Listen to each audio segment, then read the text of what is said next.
हो गुरुदेव मेरे, हो गुरुदेव मेरे, अब तो ज्ञान प्रकाश प्रदान करो, अब तो ज्ञान प्रकाश प्रदान करो। हो गुरुदेव मेरे, गुरुदेव मेरे,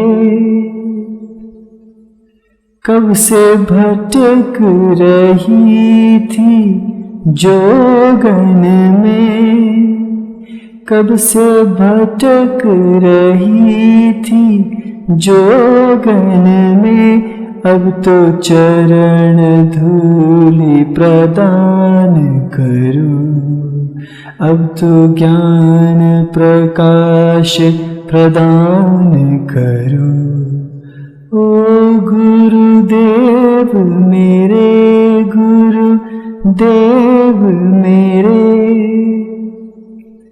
छलिया जगत ने बड़ा ही सताया, छलिया जगत ने बड़ा ही सताया, अब तो अभय प्रदान करो, अब तो अभय प्रदान करो। गुरुदेव मेरे, गुरुदेव मेरे, अब तो ज्ञान प्रकाश प्रदान करो। हो गुरुदेव मेरे, हो गुरुदेव मेरे, अब तो ज्ञान प्रकाश प्रदान करो, अब तो ज्ञान प्रकाश प्रदान करो। हो गुरुदेव मेरे, गुरुदेव मेरे,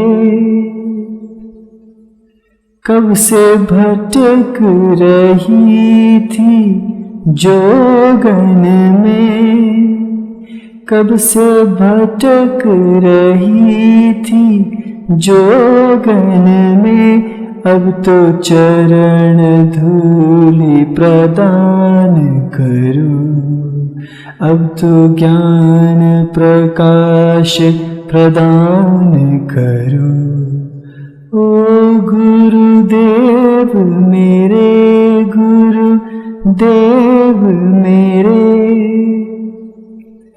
छलिया जगत ने बड़ा ही सताया, छलिया जगत ने बड़ा ही सताया, अब तो अभय प्रदान करो, अब तो अभय प्रदान करो। गुरुदेव मेरे, गुरुदेव मेरे। प्रणाम। शिष्य के जीवन में सबसे महत्वपूर्ण पूंजी होती है गुरु, लेकिन शिष्य और गुरु के संबंध और उनके बीच की परंपराओं का ज्ञान आज के वर्तमान युग में मानो लुप्त सा होता जा रहा है। अगर गुरु शिष्य के मध्य के संबंध को हम न समझें और गुरु शिष्य की परंपरा का ज्ञान यदि हमें नहीं हो और हम ये स्वप्न देखें कि हम अध्यात्म के जगत में शीर्षस्थ हो सकते हैं, ये कदापि संभव नहीं, क्योंकि शीर्ष वो उत्कृष्ट स्थान है, वो स्थिति है जहां पहुंचने के लिए अनेकों प्रयास करने पड़ते हैं। और उन प्रयासों के मूल में यदि कोई सत्ता है, यदि कोई शक्ति है, वो केवल गुरु ही है।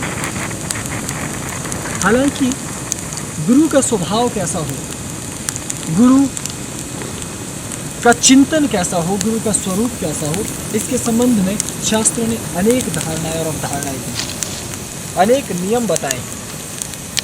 लेकिन क्योंकि आज का वर्तमान युग बहुत ही जटिल युग है, आज परिस्थितियां बिल्कुल बदल गई हैं, ऐसे में ज्ञान प्राप्ति के मार्ग बदले हैं, गुरुओं को सुनने की प्रथाएं बदली हैं और गुरुओं के ज्ञान देने की परंपराएं भी बदल गई।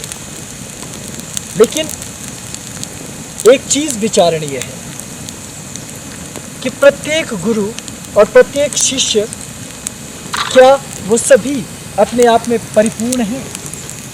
क्या गुरु गुरु है और शिष्य शिष्य है? ये सर्वप्रथम जानने लायक विषय है और हम इन तत्वों को नहीं जानते। इसलिए यदि हम शिष्य हैं भी तो शिष्य होना न होना हमारे लिए बराबर ही है, और गुरु यदि हमारे जीवन में हैं भी तो गुरु का होना न होना दोनों ही बराबर है। क्योंकि न तो गुरु के आने से तुम्हारे जीवन में रूपांतरण होने वाला है, क्योंकि तुमने गुरु को जाना ही नहीं, और दूसरी बात ये कि तुमने जिसे गुरु का मान लिया है, जिस गुरु का चयन कर लिया है, वो वास्तव में गुरु है ही नहीं। जब गुरु है ही नहीं और वो ज्ञान की अनुभूति को जानता ही नहीं है तो वो तुम्हें कुछ दे ही नहीं पाएगा। और दूसरी ओर तुम्हारे स्वयं के अंदर भी वो शिष्यता नहीं, वो पात्रता नहीं, यदि सौभाग्य से या दुर्भाग्य से तुम्हारे जीवन में कोई दिव्य गुरु आते हैं तो तुम उनसे कुछ प्राप्त कर सको। उसके लिए भी एक पात्रता चाहिए, उसके लिए भी एक योग्यता चाहिए। इसलिए गुरु शब्द बड़ा ही जटिल और बड़ी ही समस्याओं से घिरा हुआ शब्द। हालांकि इसकी व्याख्या, हालांकि इसका गुणगान, इसका महिमा मंडन बहुत ही विराटता से किया जाता है, बहुत ही उच्चता से किया जाता है। गुरु शब्द बड़ा ही गरिमामय है। गुरु शब्द माता से भी ऊपर का शब्द माना जाता है, पिता से भी ऊपर का शब्द माना जाता है। सारूप में कहा जाए तो ब्रह्मा विष्णु महेश से भी ऊपर का शब्द माना जाता है। इसका अर्थ ये है कि कहीं ना कहीं गुरु शब्द इतना अद्भुत, इतना अलौकिक और इतना दिव्य है कि कोई साधारण मनुष्य इस गुरु की पदवी तक नहीं पहुंच सकता। और गुरु के नाम पर जो छद्म आवरण धारण करके आज समस्त संत, समस्त गुरु और समस्त व्यक्ति इस समाज में ज्ञान का प्रसार करने का प्रयास कर रहे हैं, क्या उनके प्रयास सार्थक होंगे? गुरु पूर्णिमा पे हमें इन तत्वों पर अवश्य हर बार चिंतन करना चाहिए। प्रथम बिंदु ये है कि क्या तुम्हारे गुरु गुरुत्व प्राप्त किए हुए व्यक्ति हैं अथवा नहीं। भगवान वेद व्यास ने 18 पुराणों की रचना की, वेदों को जाना और अनेकों प्रकार के संतों, ऋषियों, मुनियों को भी जब जब समय मिला तब तब ज्ञान दिया। उन्हें गुरु परंपरा में एक मील का पत्थर माना जाता है। वो अपने आप में एक ऐसी हस्ती हुए जिनको देखकर ये कहा जा सकता है कि गुरुओं के भीतर किस प्रकार के गुण होने चाहिए, ज्ञान कैसा हो, अनुभूति कैसी हो, ये सब गुरु को देखकर ही पता किया जा सकता है। लेकिन ये बड़ी ही विडंबना है कि न तो मानवौघ गुरु, न तो सिद्धौघ गुरु, न तो दिव्यौघ गुरु आज हमारे सम्मुख हैं, और यदि हैं भी तो हमारा कपटपूर्ण हृदय इस तत्व को नहीं स्वीकार करता कि वास्तविक गुरु यही हैं। हम गुरु को कैसे समझते हैं? अक्सर उनके शब्दों से, अक्सर उनके वाह्याचार से, अक्सर उनके आडंबर से।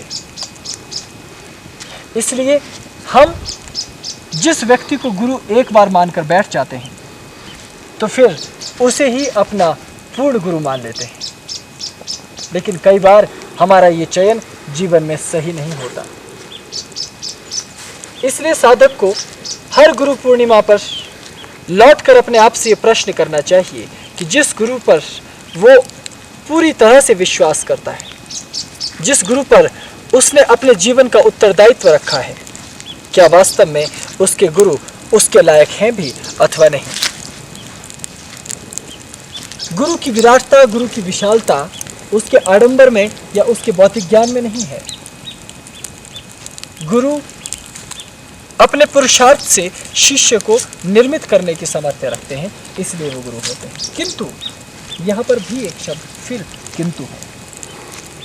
हालांकि गुरु अपने सामर्थ्य से अपने बल से साधक को तराश सकते हैं, निखार सकते हैं, यम के पास से मुक्ति दिला सकते हैं, साधना की शीर्ष पर ले जा सकते हैं। किंतु ये सब के लिए संभव नहीं है।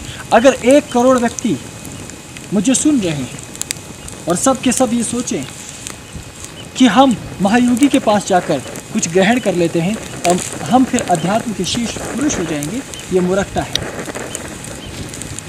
मैं भी समाज में रहता हूँ, परिवार में रहता हूँ और कभी कभी शिष्यों के बीच में रहता हूँ, मित्रों के साथ भी कभी कभी समय व्यतीत करता हूँ, लेकिन वो तो कभी अध्यात्म में शीर्षस्थ नहीं हुए। इसका अर्थ ये हुआ या तो मैं पूर्ण गुरु नहीं, और दूसरा ये अर्थ हुआ यदि मैं पूर्ण हूँ भी तो उनके अंदर वो तत्व नहीं जिसे शिष्यता कहा जाए। गुरु और शिष्य के संबंध बड़े निराले हैं। एक और शिष्य को निरंतर गुरु की तरफ ताकना है, निहारना है और पूर्ण समर्पण गुरु के प्रति रखना है। अपने मन में संदेह नहीं लाने देना है, आने ही नहीं देना है, उत्पन्न ही नहीं होने देना है कि मेरे गुरु में कोई त्रुटि है। लेकिन दूसरी ओर शिष्य को निरंतर सजग रहना है कि क्या मेरा गुरु वास्तव में पूर्ण है भी, या कहीं ऐसा तो नहीं कि किसी छद्म बात में आकर या किसी छद्म प्रारूप को देखकर या किसी छद्म परिवेश को देखकर मैं उसे गुरु मान बैठा हूँ, लेकिन भीतर वो सत्यता नहीं है जिस सत्यता की तलाश में मैं गुरु की तलाश करता हुआ अध्यात्म के मार्ग पर निकला था। और ठीक वैसे ही निरंतर गुरु को भी ये चिंतन करता रहना चाहिए कि जो उसके पास शिष्य हैं क्या वो मर्यादित हैं, क्या वो गुरु के लिए सर्वस्व निछावर करने के लिए तैयार हैं, क्या वास्तव में शिष्य का समर्पण है भी, या वो केवल कुछ ज्ञान सीखने के लिए आपके सामने अपनी चतुराई का प्रदर्शन कर रहा है, वो केवल आपके सामने चाटुकारिता कर रहा है। इसीलिए बड़े बड़े गुरु, कपटी गुरु और कपटी शिष्य दोनों परस्पर एक दूसरे से प्रताड़ित रहते हैं। कपटी शिष्यों से अक्सर महान से महानतम गुरु भी प्रताड़ित हुए हैं। कपटी शिष्यों ने ही गुरु का जीवन तहस नहस कर दिया। वो अध्यात्म की शीर्ष की ओर गति कर रहे थे, लेकिन एक कपटी शिष्य मिल जाने पर एक गुरु का सादा सात्विक आचरण भी तमस में परिवर्तित हो जाता है। ठीक ऐसा ही एक दुष्ट गुरु के मिलने पर भी होता है। यदि शिष्य अपने समर्पण और पात्रता के साथ कार्य करता हुआ आगे बढ़ना भी चाहे तो वो संभव नहीं हो पाता, क्योंकि गुरु कपटी है। शिष्य लाख समर्पण भी करे लेकिन वो शोषण ही करता रहे। इसलिए ये दोनों परस्पर एक दूसरे के पूरक हैं। तो ऐसे में एक नियम याद रखना चाहिए कि गुरु और शिष्य का संबंध हालांकि निष्कलंक, निष्कपट और प्रेम का होना चाहिए, लेकिन दोनों के इस संबंध के मध्य बुद्धि और विवेक सदैव रहना चाहिए। क्योंकि कभी कभी हम बुद्धि और विवेक का प्रयोग नहीं करते और हम इस संबंध की पवित्रता को भी खो देते हैं और साथ ही अध्यात्म के मार्ग को भी खो देते हैं। लेकिन यहाँ एक प्रश्न और भी है जो सूक्ष्म प्रश्न है कि क्या यदि हमारे पास प्रत्यक्ष रूप में गुरु हों और साथ ही हमारे पास शास्त्र हों तो हम किसका चयन करें? बुद्धि ये कहेगी कि गुरु क्योंकि यद्यपि एक मनुष्य है इसलिए उसमें राजसी, तामसिक और सात्विक त्रिविध गुण हो सकते हैं, किंतु शास्त्र जैसा हम होते हैं वैसा ही तदानुरूप शास्त्र हमें दिखाई देता है। लेकिन यहाँ सावधानी बरतनी चाहिए, क्योंकि शास्त्र कहता नहीं है, वो केवल भाव देता है और हम प्रत्येक वाक्य का अपना ही एक अर्थ निकाल लेते हैं।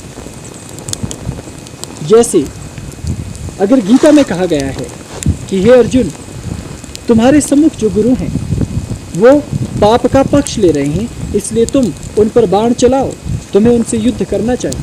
लेकिन तुम अब ये कहने लग जाओ कि जो सात्विक गुरु हैं उनका अधर्म की ओर कोई पक्ष ही नहीं है, वो सत्व के पक्ष पर चल रहे हैं और तुम्हें उनका कोई विचार पसंद नहीं आ रहा और तुम केवल उस विचार को यदि स्वीकृति नहीं देते, केवल उसी के कारण तुम गुरु विरोधी हो जाओ, तो तुमने शास्त्र के वाक्य का मनमाना अर्थ निकाल लिया। और अक्सर शास्त्र को समझने में बड़ी भूल हो जाती है, क्योंकि शास्त्र गुप्त है, गोपनीय है और विस्तृत है, लेकिन उसका सारगर्भित ज्ञान वो समझ पाना बड़ा ही जटिल और दुरूह है। हर व्यक्ति ग्रंथ पढ़ना चाहता है, हर व्यक्ति अध्यात्म के शीर्ष पर पहुंचना चाहता है, लेकिन वो अपने जीवन में सही गुरु का चयन नहीं कर पाता। और अक्सर हम गुरु के तेज को देखने की जगह उसके विलास को देखते हैं। और याद रहे, विलास और तेज दोनों मिलते जुलते तत्व प्रतीत होते हैं बाह्य दृष्टि से, क्योंकि अक्सर लोगों को ये लगता है कि यदि गुरु के पास तेज है तो रूप, यौवन, यश, धन, संपदा और शक्तियां सब गुरु के पास होंगी। इसलिए अक्सर जो बहुत नाम और प्रखर तेज वाला संत होगा, लोग उसे अपना गुरु मानते हैं। लेकिन जो गुरु भूखा प्यासा, नंगे पांव, नंगे बदन, बिना खाए पिए हिमालयों में, गुफाओं में विचरण करता रहे, क्या तुम उसे अपना गुरु मानोगे? कभी नहीं। जबकि वास्तविक गुरु तो वही होगा जिसने हिमालय पर जाकर तलाशा, जिसने वन वन जाकर तलाश की, जो महीनों भूखों रहा हो, किसी देवी देवता के द्वार पर पड़ा रहा हो, तब जाकर किसी दैविक अनुकंपा के कारण किसी सिद्ध पुरुष को ईश्वर की वो अद्भुत शक्ति अपने भीतर समाहित करती है या अपने प्रकाश को उसके भीतर समाहित करती है। दोनों ही परिस्थितियां हो सकती हैं। लेकिन ऐसे परिस्थिति वाला गुरु वीतरागी होगा, ऐसा संत समाज से विलग होगा। उसके मन में तुम्हारे प्रति कोई न तो बैर भाव होगा, न ही कोई स्नेह भाव, वो तो सहज रहेगा। लेकिन ऐसे भावों को तुम नहीं समझ पाते, क्योंकि तुम इंद्रियजन्य हो। तुम संसार को आंखों से देखते हो, जिह्वा से स्वाद ग्रहण करते हो, त्वचा से स्पर्श का अनुभव करते हो, और पंच कर्मेंद्रियों के माध्यम से ही तुम संसार को समझते हो। और इसलिए तुम जब संसार में अपने लिए गुरु की तलाश करते हो, वो भी तुम इन पंच कर्मेंद्रियों के माध्यम से ही ढूंढते हो। तुम्हें लगता है कि तुम्हारी बुद्धि के अनुरूप जो गुरु होगा, जो तुम्हारे प्रश्नों का जवाब देने में समर्थ होगा, जो ज्ञान के माध्यम से तुम्हें अपनी ओर आकृष्ट कर सकेगा, जिसका बहुत बड़ा नाम होगा और जहां बहुत भीड़ होगी, वही सत्य स्वरूप होगा। लेकिन याद रहे, गुरु पूर्णिमा पर मैं केवल इतना कहना चाहूंगा कि महर्षि वेद व्यास ने अपने जीवन में सब कुछ प्राप्त कर लिया। वो ज्ञान के शीर्ष पर बैठे हुए पुरुष थे, वो अपने आप में परम सत्ता थे। लेकिन कभी महर्षि वेद व्यास के जीवन चरित्र को देखना, क्या उन्होंने करोड़ों शिष्यों को अपने पास रखा? क्या उन्होंने अपार धन वैभव और इस प्रकार के भोग विलास में आनंद करते हुए जीवन जिया? नहीं। वास्तविक संत, वास्तविक गुरु वो भोग विलास और सुखों में जीवन यापन नहीं करते। वो बीतरागी हो जाते हैं और उनको समझना इन पंच कर्मेंद्रियों के माध्यम से संभव नहीं है। इसलिए अच्छा गुरु तभी मिल सकता है जब शिव की कृपा हो जाए, क्योंकि जगत में एक ही गुरु है और वो स्वयं शिव हैं, और शिव ही अंश मात्र में पृथ्वी पर उपस्थित समस्त मानवों गुरुओं के मध्य विराजते हैं। इसलिए महर्षि वेद व्यास को जब दिव्य अनुभूतियां हुई तो वो वनों की ओर चले गए, हिमालयों में रहने लगे, और यहाँ तक कि उन्होंने समस्त ग्रंथों का लेखन भी हिमालय में ही किया। उनके पास चंद शिष्य थे और उन्हें जो अनुभूति हुई, उन्हें जो ज्ञान प्राप्त हुआ, उन्होंने चंद ब्राह्मणों को दिया, चंद शिष्यों को दिया, चंद साधु सन्यासियों को दिया। वही वेद पुराण शास्त्र और ग्रंथ स्मृतियां आज संपूर्ण भूमंडल पर फैल गई हैं। तो गुरु वो जिसके भीतर तेजस्विता हो, जिसके भीतर वास्तव में ईश्वर की अनुभूति हो, जो वास्तव में तपस्या की आंच पर तपा हुआ हो और जो निरंतर साधना में लीन रहने वाला। लेकिन शिष्य साथ ही अगर गुरु के भीतर की गुणवत्ता होनी चाहिए तो शिष्य के भीतर की गुणवत्ता। आज के शिष्य कैसे हैं? यदि सौभाग्य से उन्हें योग्य गुरु मिल भी जाए तो वो क्या करेंगे? केवल इतना कि जाकर उनके चरणों में बैठ गए। ज्यादा से ज्यादा उनके पास धन होता है, क्योंकि सारी उम्र मेहनत करके वो दो ही चीजें कमाते हैं, या तो यश या फिर धन। तो वो धन निकालकर गुरु के चरणों में रख देते हैं। लेकिन केवल धन रखने मात्र से यदि तुम ये समझ जाओ कि गुरु की सेवा पूर्ण हो गई तो यह मूर्खता है। गुरु को धन से नहीं खरीदा जा सकता, और जिस गुरु को तुम धन से खरीदने का सामर्थ्य रखते हो तो याद रहे वो गुरु भी इंद्रिय जन्य है, वो इंद्रियों से मुक्त नहीं है, इंद्रियातीत नहीं है। जो गुरु ऊंच नीच भेदभाव को जानने वाला है, जो अमीरी और गरीबी को देखकर ज्ञान देने वाला है, वो कपटी गुरु कभी साधक का हित नहीं सोच सकता। इसलिए कोई भी गुरु इस भूमंडल पर रहे, उसका परम कर्तव्य है कि वो शिष्य की केवल श्रद्धा और पात्रता देखे। वो ये ना देखे कि शिष्य कितना अमीर है, कितना गरीब। वो ये ना देखे शिष्य स्त्री है या शिष्य पुरुष। वो ये ना देखे कि शिष्य ऊंचा है या फिर शिष्य नीचा। लेकिन शिष्य के कुछ धर्म हैं और गुरुओं के भी कुछ धर्म हैं। गुरुओं के और शिष्य के धर्म को गुरु गीता और अग्नि पुराण बड़े बृहद शब्दों में बताता है। इसलिए जीवन में अग्नि पुराण का सेवन अवश्य करना चाहिए।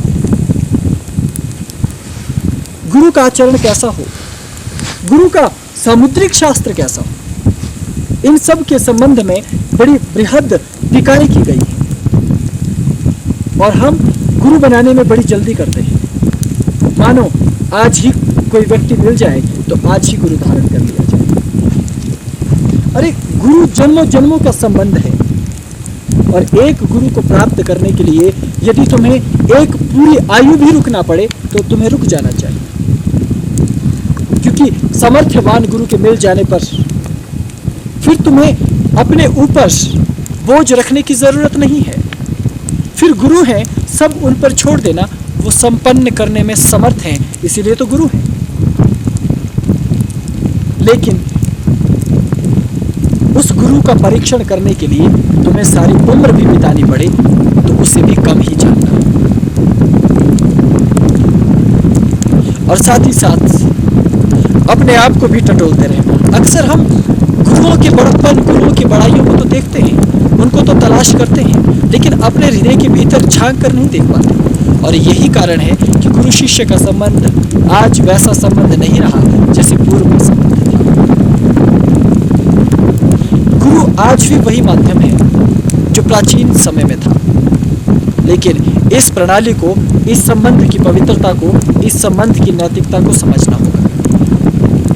योग गुरुगम्य है, कर्मकांड गुरुगम्य है, तंत्र गुरुगम्य है, तप, तपस्या और साधनाएं ये सब गुरुगम्य है।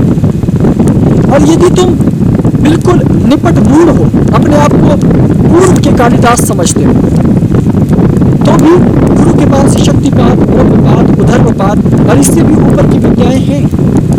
लेकिन उसके लिए भी तुम्हारे भीतर समर्पण की आवश्यकता तो है ही। और समर्पित हो जाना मूर्खता और मूर्खता को नहीं कहते। अगर गुरु तुम्हें ये कहें कि तुम कूद जाओ, तो बहुत से मूर्ख शिष्य ऐसे भी हैं जो बिना सोचे समझे कूद जाएंगे और ये कहेंगे हम तो गुरु के भक्त हैं। ये भक्ति नहीं है, ये मूर्खता है। और जो व्यक्ति मूर्ख है वो अध्यात्म के क्षेत्र में आगे नहीं जा सकता। अध्यात्म बड़ा ही सूक्ष्म और बड़ा ही महीन तत्व है। जब तक गुरु की वृत्तियां शुद्ध ना हो तब तक वो शिष्य को शुद्ध वृत्ति में रहने का उपदेश नहीं कर सकता। जब तक गुरु ने स्वयं ही उस सूक्ष्म चेतना, उस परम चेतना को अनुभव नहीं किया, तब तक वो शिष्य को सूक्ष्म चेतना से जुड़ने का उपदेश भला कैसे कर सकता। स्वयं विलास में रहता हो और शिष्य को त्याग की बात समझाता हो, ये सब निपट जान नहीं होता है क्या है। शिष्य को कहता हो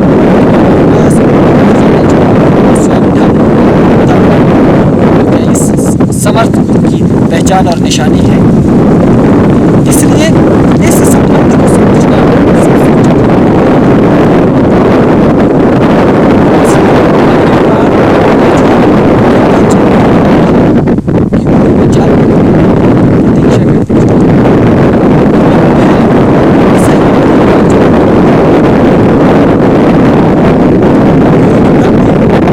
इस जगत की सर्वोच्च साधना है। गुरुचरण की पूजा इस जगत की सर्वोच्च पूजा है। लेकिन तब जब तुम्हारे जीवन में